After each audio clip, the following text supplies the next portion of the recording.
All right. Hello, everyone, and welcome to another Nonprofit Enthusiast Live. I am so excited to have Miss Debbie Pedraza back on. Hey, Hey, Debbie. Tina. Hi. Thank you so much for coming back. Oh, yeah. Thank you for having me. Love doing this with you. Yes. So I'm looking forward to today's conversation. We're going to be continuing the conversation on programming services, and also with Valentine's Day coming up, talking a little bit about donor stewardship and showing your donors the love. So you definitely don't want to miss out on this conversation. If you are tuning in, catching us on replay, give us a hashtag replay in the chat box so that we know that you're catching this later on. We love to see our replays. If you are here and know a friend needs to listen in on this conversation, go ahead and tag them in the chat so that way they do not miss this conversation today. And before we get started with our conversation, I just got to take a moment and thank this month's sponsor we have is ACEs Matter, Adverse Childhood Experience. Special thanks to ACEs for being our sponsor this month. ACEs Matter for being our sponsor. Please make sure you check out their website, which we'll drop in the chat box, along with register. We've been every first Wednesday, we've been hosting the awareness parties with ACEs Matter. So please make sure you register and join us for that. Wonderful. That's a great sponsor. And that actually, that understanding, that deeper understanding of what is impacting those serving is, that's fantastic. That ties right in with programs and services, doesn't it? Yep, it ties in well. And that's what I always talk about, how, knowing our own adverse childhood experiences help us serve others better. So we've been fortunate to have the opportunity to work with ACEs and host these awareness parties to get the word out there more and encourage nonprofits and leaders to tune in and join and learn more about ACEs, their own ACEs, so that we all can be better community servants. Well, that actually is a perfect segue, isn't it, Lashina? Yes. The first thing that I wanted to talk about with program services. So, the first topic we wanted to cover is how important it is for nonprofit professionals to make sure that you are touching in some way through your own service the programs that you're providing. It's going to ground you in the work that you do.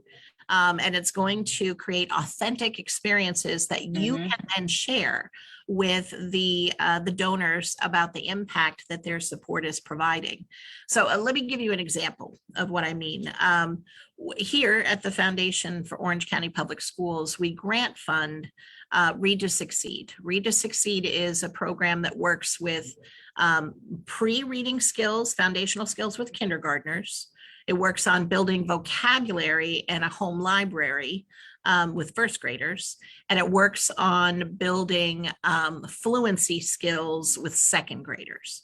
So the kindergarten program is all certified reading assistants, but the first and second grade program, there's a lot of room for volunteers to participate.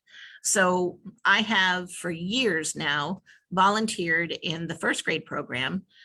So once a week for just 30 minutes, I work with a little first grader. My little girl this year, she stands this tall. I'm seated. Right she's tiny, but we meet. Like I said, once a week, we read a book that has identified vocabulary words for her to find, and we're building her vocabulary along the way. And every time we finish a book, she gets to take it home, and she loves. All of my kiddos, their favorite part is writing their name in the book as soon as they finished reading it, because then it's theirs. Right. Really big deal about that. There are a couple other elements to the program, but that's what I've noticed with my kids. They love the most. So I do that on Tuesday mornings, and I just realize I come into the office and I feel completely energized. I have seen firsthand the impact and the work that we're doing. It's not the only program we do, but that's one that's easy for me to participate in. And it reminds me why the work is meaningful, why the impact matters for these kids, because in our space, since we're supporting education, we want to make sure kids are able in third grade to read as well as they can, because third grade is where you shift from learning to read to reading to learn. And if you can't read, you can't do math, you can't do science, you can't do all these other courses too. It's truly fundamental skill. So, but it's so much easier for me to talk about that when I have that personal experience and see, you know, my little one this year, you know, seeing her eyes light up when we read the book, hearing her speak more confidently. She has this tiny little soft voice, but hearing her read along with me, you know, right away, and seeing her confidence build as she understands more about vocabulary and builds that up. Those are personal things I can share. So I think it's so important, if you can, to take a little bit of time, even if it's just visiting the programs that you are providing as a nonprofit professional. If you can participate in them, so much the better. But if you can at least go watch the impact, then you are going to be able to say to your donors, whether they're current donors or prospective donors, let me tell you how amazing it is to see those, whatever you're experiencing. And it's going to be sincere, it's going to be authentic. And that is so very important in the work that we do in sharing. When we are putting that superhero cape on the donor and saying, look, this is the impact you create. You made this happen because they did. And that actually rolls me into starting a little bit about donor stewardship. But one of the most important pieces that nonprofits struggle with is how to ask for the information, ask for the support, and thank for the support without writing a love letter to ourselves. I love that. Right? That's true. Yes. It's true. It's hard because we feel like, seems like we want to tell everybody, here's all the great things that we do, and this is why we need your support. But it's backwards, right? It needs to be about the donor. You got to be donor centered and make it about, here is what you can change in our community and in our world. When you participate with us, when you invest in the programs, you are creating this impact. So let me start with a thank you letter, little piece. Before I was here, I worked at an organization in Maryland that serves children and adults with developmental disabilities. So we did one little campaign. This is about 10, 12 years ago. So at the time, iPads were like brand new technology. And so we were doing a little campaign to get iPads for the communications therapies teams for these kids. And the thank you letter could have said, and be honest with yourself if this sounds like yours. Now, dear Lashina, thank you for your gift of $100. We were able to purchase 30 iPads, and now the children are learning in creative ways like never before. Thank you, right? It could have said that. That's not bad. It's not bad. But here's what it actually said. It said, dear Lashina, thank you for your gift of $100. Thanks to you and other donors, Louisa, who is nonverbal and in a wheelchair, was able to tell her mother she loves her for the first time. I feel that. You feel it? Does it give you goosebumps? Yes. That's what you want to aim for. And that is a real story. That's a true story that I witnessed when we were delivering the iPad. So I take that authentic experience and put it in, because now you can picture Louisa, can't you? Picture that interaction. You can picture the impact. Louisa might not look like anything in real life, what you're picturing, but it doesn't matter. You can see the impact. You can see it, you can feel it, you can imagine it. And that's what we need to do for our donors, because doesn't that make you want to be like, do you need more iPads? How can I buy for you? Yeah, it does. It helps you really understand as a donor the good that you are doing when you Mm-hmm. support the program. So that's a thank you example. Um, and I'm going to use, only because a lot of our stuff right now is email. I'm going to use Mm-hmm. another story from Benedictine about an ask. Um, Mm-hmm. so we did. We had it, but the Benedictine school, Mm-hmm. from the name, you probably can guess that it was founded by a group of Benedictine nuns, and Sister Mm-hmm. Jeanette was still the head of the school at the time. She's a little bit of a figurehead, but pretty amazing and beloved Mm-hmm. by everybody. So we were doing a holiday appeal. And because it's Mm-hmm. a Catholic organization, we were able to focus on Christmas. That was part of our culture. But we tried not to be too Christmassy, that it was more winter holiday. So she had come into my office, and she was headed back to her office, and she said, walk with me. And we were walking down the hallway, and we could hear the kids practicing for the Mm-hmm. holiday show. And they were singing Rudolph the Red-Nosed Reindeer. Mm-hmm. Sister Jeanette said something to me along the lines of, everyone can sing, not everyone can sing well, but listen to that. Listen to the heart they're putting into that song. And Mm-hmm. it struck me. So when I wrote the appeal in her voice, I was, today I was walking down the halls and I heard the kids singing Rudolph the Red-Nosed Reindeer. And it occurred to me, this is really a song about a reindeer with special needs, Mm-hmm. because he's not accepted right away. He is trying really hard. And it turns out that his disability becomes a gift. And that's what you do Mm-hmm. when you support Benedictine. You help us provide a little more patience, a little more time, and draw out these amazing gifts that these kids have. Thank Mm-hmm. you for making their lives brighter.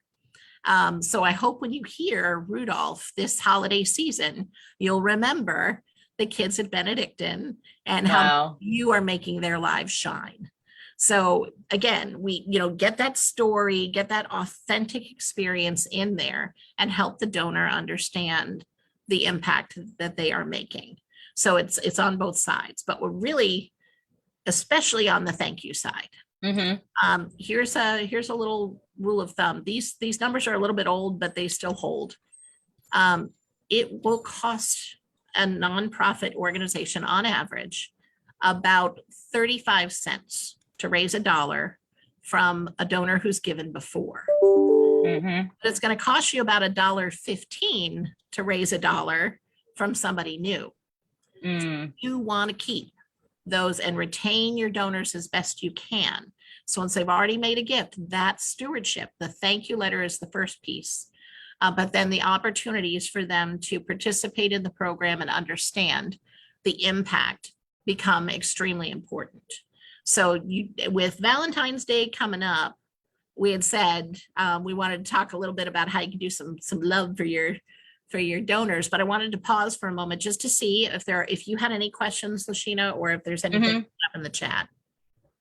Well, and I'm gonna kind of back up, but I love it all. And I know we started out talking about getting into your programs, because sometimes the more your organization grows, the further you get from your programs. And I love that you said kind of going back to ground and make that part of your professional practice to get involved in your programs to help be able to share those stories with your donors. Yep. Absolutely love it.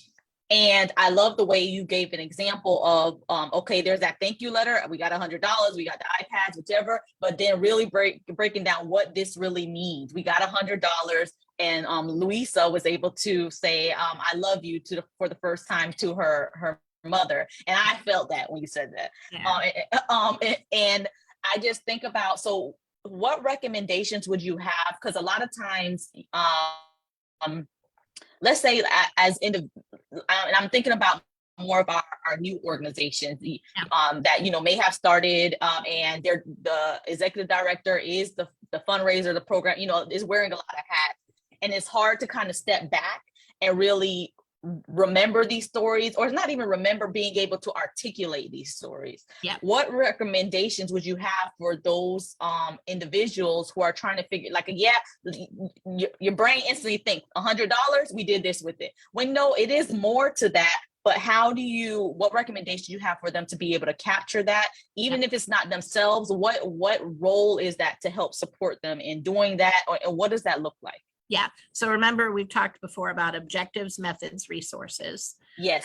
I think a resource that often gets forgotten are your frontline program staff. So you can create a regular, as an executive director, you can create a regular way for them to provide you with what was the best thing you saw this week. What was, what's the most powerful story that you would want to tell this week? You can make it a Dropbox. You can have it be an email chat. You can offer a little gift card for the best story that you got this month. So it becomes part of your culture to reward program staff too. But you have other people who can be eyes and ears for you. So with Read to Succeed, we have lots of volunteers and lots of certified reading assistants. So we ask them too, what was the most powerful part of this year for you? We happen to do it at the end, but if I wasn't able to get in there, once a week, I probably would be asking for it monthly. What are the best things we're seeing? Of course, we're going to gather data and we're going to show the data along the way, but those authentic anecdotes that is qualitative information rather than quantitative data that can help you share it all the way along the way. And you can do something as simple out to your board and to your donors with email is really, really easy. Here's a simple example. There's a nonprofit that's down in, I think it's in the Bahamas, and one of my mentors supports it every year.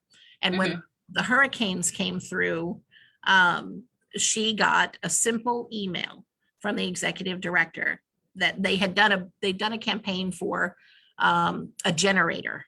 So they'd have a generator for the school.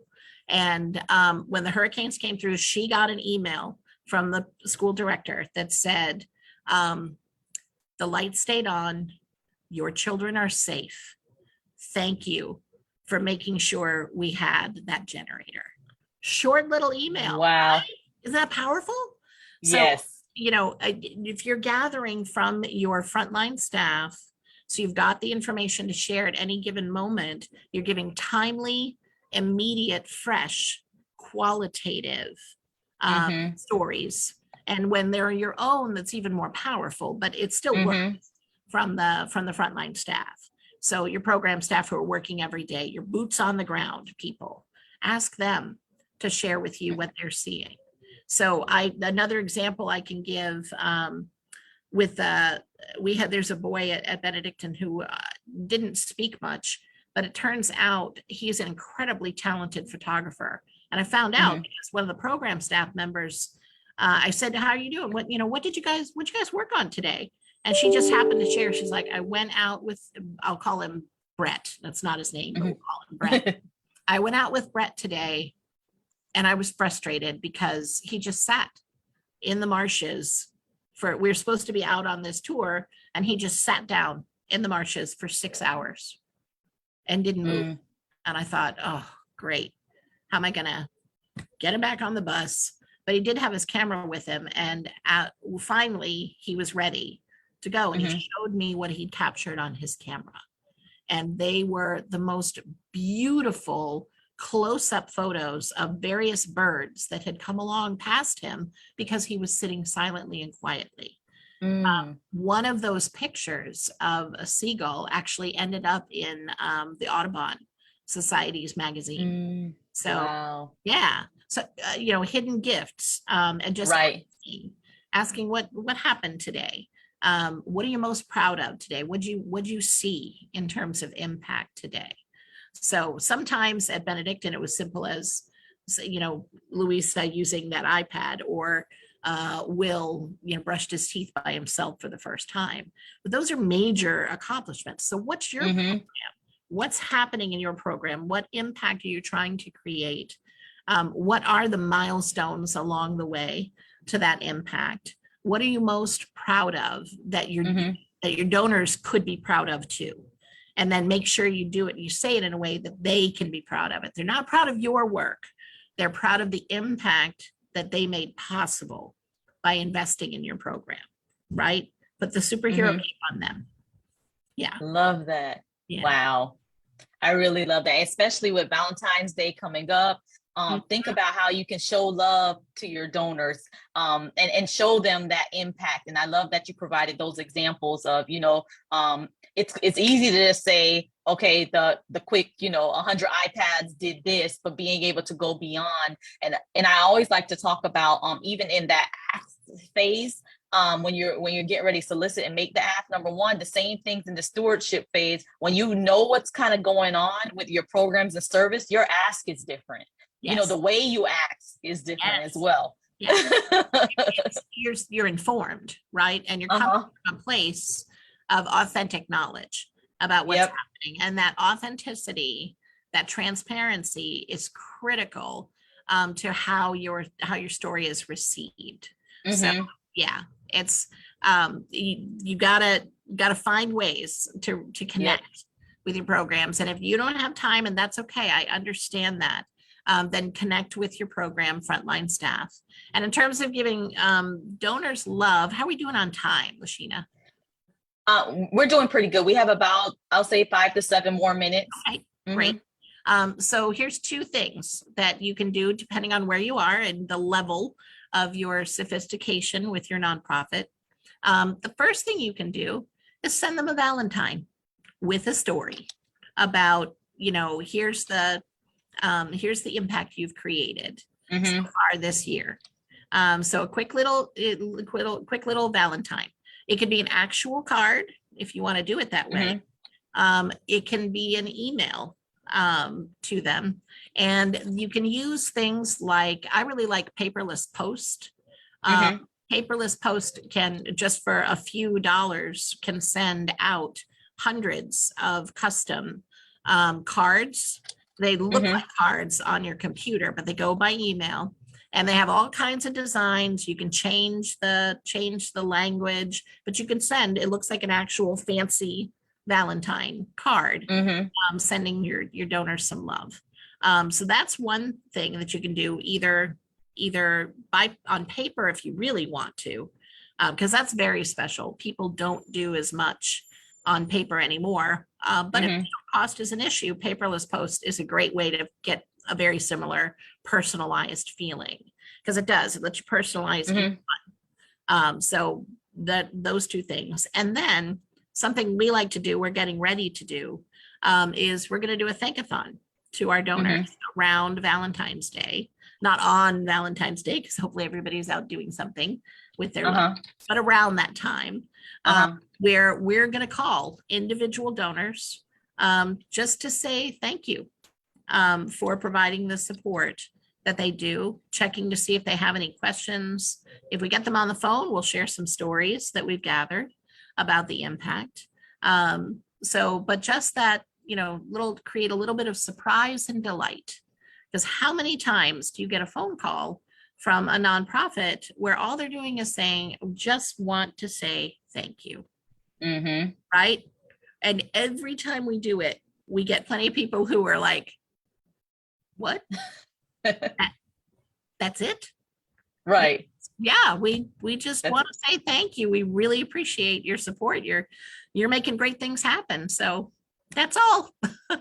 And the other beauty about it is it works. It doesn't matter if they pick up the phone, because it works just as well as a voicemail to leave the message and say, if you have any questions or you want to talk, here's our phone number. But we just called to say, basically we just called to say, I love you. Right. Called to say thank you. It's the same basic idea, right? And the voicemails work just as well. And if you track it carefully, and we can talk about that later in April about measuring and evaluating, but you will very likely see an uptick in in donor retention, You'll Wow. see it Yeah. increase. It will happen. Because people are like, huh, they called me.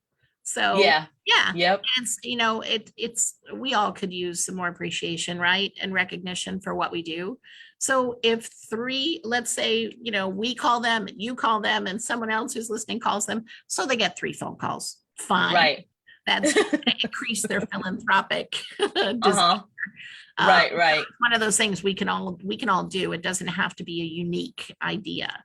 It is surprising and delightful no matter what, no Right. matter how many people are doing it. So yeah, so think about Valentine's and think about whether you're going to do it on paper, via email, or if you can, if you have the resources to do it, to do the phone calls.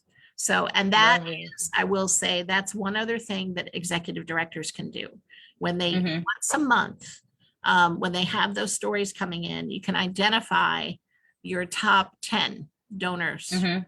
or your board members, and share Mhm. those things out with your board members, and then encourage your board members to share those things out to people that they Love it. know. Yeah, spread the word. You tell 2 friends and they'll do tell Yep. 3 Yep. friends, and on we go. Yep, easy things. I think sometimes as development people, we development professionals, we don't always toot our own horn. So Mhm. don't think of it as tooting your own horn. What you're doing is telling your donors and those who believe in you, you're sharing with them the impact that they are creating. You're not bragging about Mhm. yourself. So Right. yeah, yeah. I Make sure it's love about that. them. Right. Okay. Love it. Love it. Great. I'm gonna go over to the chat really quick. Okay. Let me go over. So we have Donna said updates are important and keeps the motivation going. Love Yep. it. Love it. And I know I see a few good mornings. Hey, Ann, thank you for tuning in. Hey, Shay. Hey, Dolly. Thank you all so much for tuning in. I definitely love this conversation, and I love that we're having it this month in particular. Yeah. Of course, with Valentine's and showing the love, but Yeah. then also in connection with program and services, Yes. because we have to be, it's not just running the programs, it's also being able to tell those program stories and Yeah. talking about the connection it is to stewarding your donors. So I Yes. love that we're having that conversation now, to continue to make that connection on how do we capture those stories from our programs Yeah. that we deliver, and how do we share those stories with others and show the broader impact that they are making. Yeah. And even I remember a lot of times I realize too that sometimes we assume that the other person knows. Like, let's say if I'm telling you about, hey, we because of your donation, we were able to have recruit or provide a safe place for teens after school. But what Just does an that, example. but what does that mean? What does a safe space Exactly. look like? And What does it mhm, feel like? Why do they need it? mhm, Yeah. mhm. Yeah. Yep. And sometimes we stop right there. Like, we assume that what that means. It means that they're not breaking into those businesses in the community anymore because we're providing them a safe space. It means that they're able to increase their opportunity for graduation, in order, like, it's much more than that. And us being able to tell that story and not assuming that everyone just knows, you know. And ask the kids, what does this mean for you? Mm-hmm. Think about this, because they may Yes. not be thinking about, well, I'm not breaking into a place, or I'm going to Right. they may be thinking, it's such a relief to have, a fun place to be where I Yes. have people who believe in me, around me, and Yep. maybe something like that, or just, I know my mom doesn't have to worry about me. And that makes That's true. that, then I'm not so stressed thinking that she's stressed. You never know what might come out, Right. if you ask them. So if they're old enough I to love share, that. my little first grader isn't going to be able to articulate, what it means to her. I can see what it means for her, Mm-hmm. but teenagers can, and adults Mm-hmm. absolutely can. So ask those that you're serving too. What are their stories? What does this mean Love it. to them? You can do that too. Yep. And the other reason, Donna's absolutely right. Updates are so important because Mm-hmm. people do forget that the needs are there all the time. Like in our space, for example, there's always like a big backpack drive, right? At the beginning of the school year. Well, supplies run out and pencils break and backpacks tear. So one of the other big times is right now, or when kids are back from spring break. There's a really big need for supplies. But it's, I did that in September. So I did it. Right. And I'm not thinking about it. Or food Right. banks. Food banks, people are hungry at the holidays, yes, but they're still hungry in February. And if the food banks aren't being refilled, there's need all the time. But it doesn't have to be, it can be about, here's the amazing impact that you can make. Did you know that you can even have more impact by doing it now? And thank you for doing this, because you're one of the people we can count on at a time when many other donors might step away thinking they've done what needs to be done. So think about all of that impact. You can't, what is it? Dr. Cat Gordon used to always say, it's a poor frog who doesn't croak loudly in their own pond. So, something like that. Yeah, love it. Love it. Yes, yeah. Sorry, Dr. Gordon, I got it wrong, but you got the basics. Yeah. Yes, I love it. Yep. Share your stories, pretty much. Tell your stories. Don't keep it to yourself. Yeah, go find them too. You probably have many more stories than you realize. Go talk to program staff, talk to those you're serving. Yep. And share those stories. Yeah. Love it. So we always like to conclude with, as far as tips, you dropped a lot of different tips, and I've shared those tips for those of you that in the chat box as well, that you all can look through. But homework, I believe the homework that I picked up was one, send a Valentine to your donors with the story and demonstrating the impact, whether it's a card, email, paperless post, whichever that may be. So I think that's a good homework assignment. And then the other one was, I know you're hosting a think-a-thon, but I think that is a wonderful idea. Even if you're not able to do it now, building that into your schedule at some point throughout the year, having that think-a-thon and just giving your donors a call just to say thank you. Because so often we go from one extreme to the next. We're either axing, or we don't ax. Yeah, exactly. so just to say thank you, just thank you. Yeah. I'm sure that would surprise your donors. Yeah, we have our board members come in and do it, and they love it because it's not a lot of pressure. Right. The hardest part of doing a phone-a-thon, a thank-a-thon, is picking up the phone for the first time. Once you get the phone, yeah, and got somebody who, you get voicemail like, oh, I really want a person. And you keep going. And then once you get a person, you're like, oh, that was awesome. Let me do that again. But yes. To dial the phone. So dialing the phone. So yeah. Okay. Love it. Awesome. Well, thank you so much for coming on again. We're looking forward to you coming on later on in the year. April measurements and evaluation are for one of our other conversations. We always have a good time and learn so much when you're here. So thank you. It's my pleasure. All right. So thank you everyone for tuning in. And before I close out today, I just want to once again thank our sponsor this month. Special thanks to Aces Matter. Please make sure you check out their website and sign up for one of our awareness parties.